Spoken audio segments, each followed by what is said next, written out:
The sun rose quietly, casting a dim light over Isabelle's house, and she awoke feeling strange, an uncomfortable sensation of being out of place.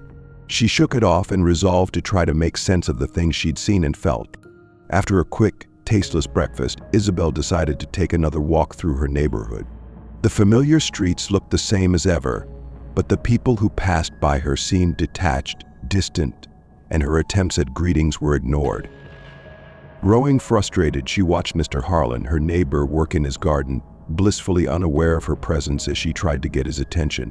She moved closer, waved, even called his name louder than she intended, but it was as if she was invisible. Her world was a shell of what it once was, and she wandered it like an unwelcome ghost. Desperate for answers, Isabelle turned towards the library. The building had always been her refuge, and she hoped that even a simple exchange with Mr. Hale, the librarian, would ground her in reality. But stepping inside, she found the library strangely silent. Mr. Hale moved about, organizing books, and she approached him. "Mr. Hale?" she asked, her voice uncertain. He continued working, his back to her, as if she'd never spoken. She called his name louder, her voice cracking, but he continued, oblivious. Her frustration turned to desperation, but just as she turned to leave, she noticed a young girl sitting at a table, her eyes wide, dressed in clothes that looked decades old. Their gazes met, and Isabelle's heart skipped. "Can you see me?" Isabelle asked, her voice a tremor. The girl nodded, her expression somber.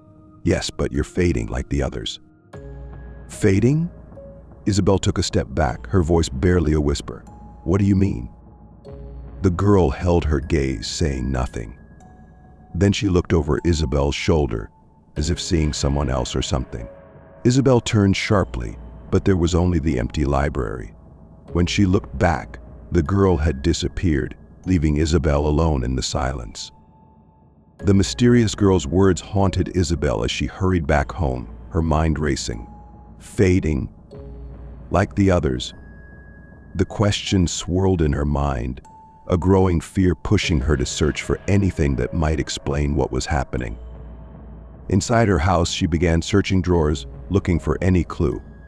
Finally, tucked beneath a pile of papers, she found an old scrapbook, its pages thick with family photos, clippings, and memories. With trembling hands, she opened it, hoping for reassurance.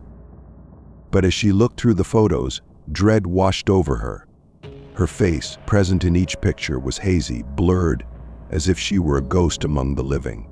In one photo, a family picnic, her features were barely recognizable.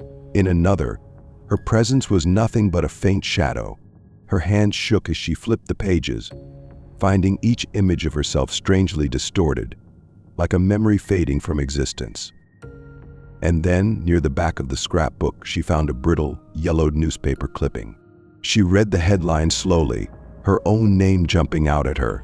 Local woman in coma after tragic accident. Isabelle's breath caught as she read on, learning about a car accident that had left her critically injured. Memories flashed in her mind, a flash of headlights, the scream of metal, the jarring impact. She was alive, here, and yet somehow she wasn't. Her body was elsewhere, lost in a coma, and she was here, suspended between worlds. She stumbled to the mirror in the hallway, her reflection staring back, strange and unfamiliar. Her face was fading around the edges, her skin pale. She raised her hand to the glass, half expecting to pass through it. "Is anyone there?" she whispered, her voice wavering. The silence felt heavier than ever, pressing down on her, until she was certain no one could hear her. Yet faintly, as if from far away, she heard a voice, a soft, warm whisper calling her name. "Isabelle." She turned, eyes wide, but the voice was gone. It was a fleeting glimmer of hope, but it was enough. Somehow, someone was reaching out, and she would find a way back.